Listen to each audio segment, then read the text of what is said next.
let's check in on our friends out in California here. We just have some breaking news today as we're going live on the air. The 49ers owner, a guy named Jed York, has been arrested in a prostitution bus soliciting prostitutes in Ohio over the weekend. California Post, I think, had this story first. And I'll tell you two comments on this. Not a big sports ball guy, unfamiliar with Jed York, but two things that are really important. I learned here in this article that he has two sons, one named Jackson, Jaxon, and the other one Brixton, Brixton. Anyone naming their kids Jackson and Brixton, not to be trusted. I'm just going to tell you flat out, and no offense, any Jacksons with an X in the audience or a Jackson with two X, but any Brixtons in the audience, and I know there are none. I can guarantee you no one named Brixton is listening to the show right now.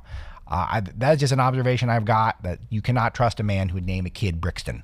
And I will tell you another thing. If you're donating to Kamala Harris, Hillary Clinton, all sorts of people like Ro Khanna, definitely don't get busted with the prostitutes, or you're definitely getting a shout out on the Marlow Show. So anyway, we'll keep you posted on that one.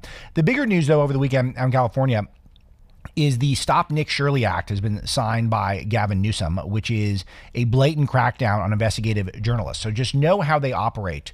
The people who are in both party establishments, but in particular the Democrats, they have a hostility towards information coming out. If there is a way, a new mechanism via citizen journalism, perhaps, to look into any fraud that takes place, the people in power will protect the fraud. This is what we saw in Minnesota, is what we're seeing out in California. Nick Shirley was able to see that there's all sorts of Medicare fraud that's taking place largely by immigrant communities. And so what did California do? They got to work with something that they brand the Safe at Home program. But all this really is about suppressing investigative journalism to provide more protection for people so we can't figure out who the fraudsters are. And that's the job out in California. It's not to fix the roads. I mean, I couldn't believe the amount of traffic I was in over the weekend. And a Californian complaining about traffic, I have absolutely no right. I've done it to myself. But the problem is that you're out here, we collect billions of dollars. Where does the money go? It goes to stuff like this. It doesn't go to making life better for the citizens. It doesn't go to dealing with the homelessness or the traffic or the airports or all the horrible stuff that happens out here, or dealing with crime. The real criminal in California is young journalist Nick Shirley with his lapel mic and his lapel mic and his iPhone camera. That's the real problem. So pretty horrible stuff that this is the reaction from the Democrats. And note that we are at the risk of giving these sorts of people power if we're not careful in upcoming elections. Karen Bass, who is leading the mayoral race against someone named Nithya Raman, we knew we'd have some sort of sparks fly over this because you've got two far left candidates, Karen Bass, who is basically a communist, and Nithya Raman, who is definitely a communist, who are out here running against each other since Spencer Pratt lost that race. And now they're going at each other lightly. And I caught this clip and it seemed pretty amusing. Play cut 4, please, guys.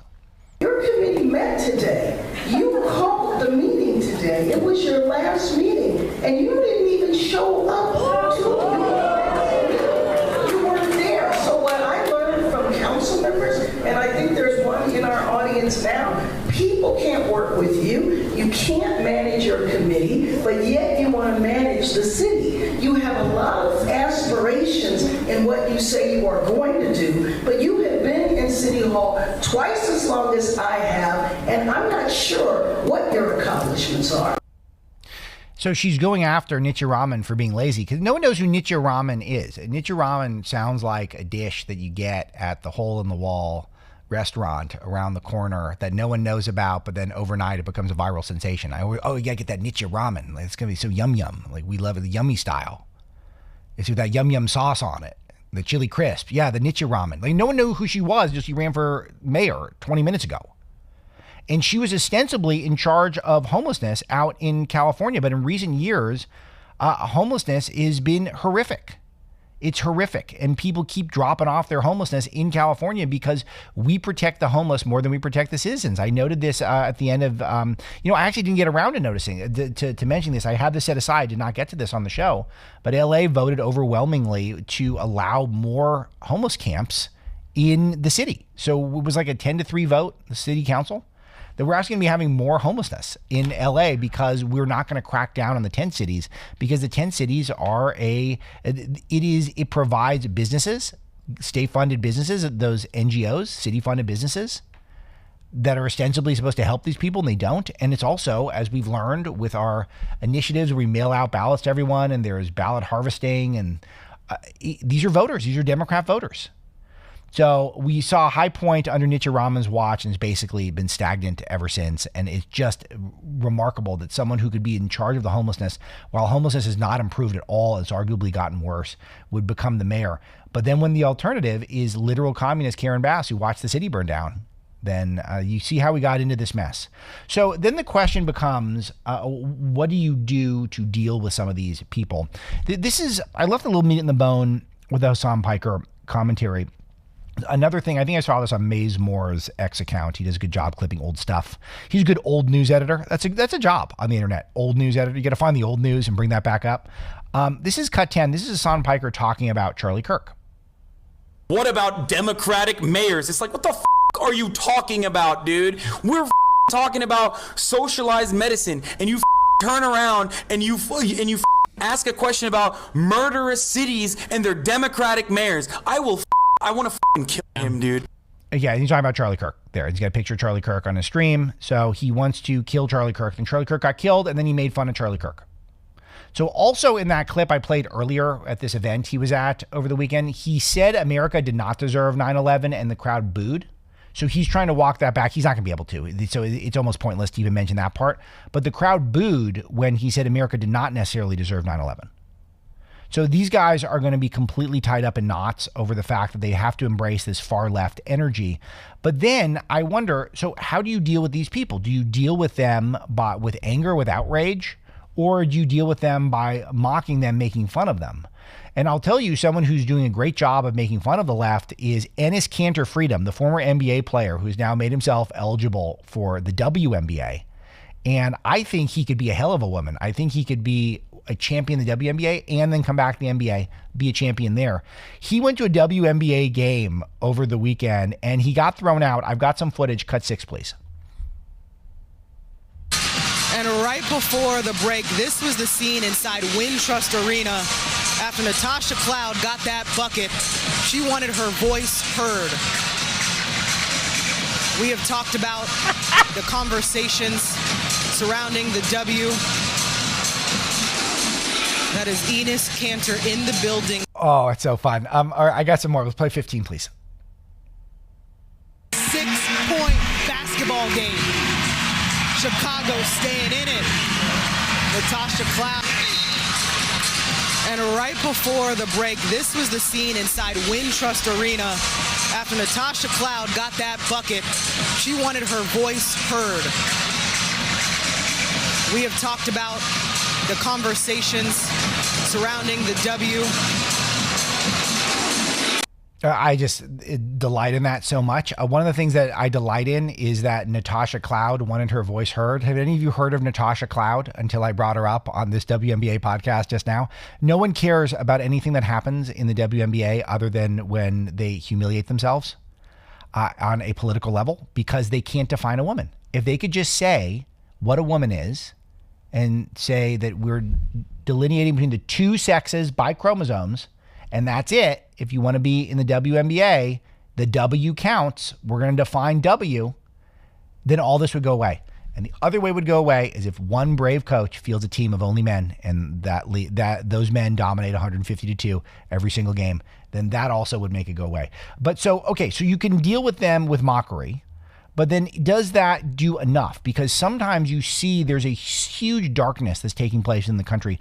I've been spending more podcast time than live show time on this, but Lindsay Clancy saga, this thing continues to get more odd. This was a cut that I saw on Fox News. I had to do a double take with my eyes to make sure this was really Fox that was airing this. Let's play cut 7, please. So when I first started, paying attention and looking into this case, it actually broke my heart for everyone involved in this. And I hate that it takes something like this to have a real conversation about women's mental health and postpartum depression, because it is a real thing. But a lot of times it is swept under the rug. Women have a lot of shame that surrounds it. People don't know how to support.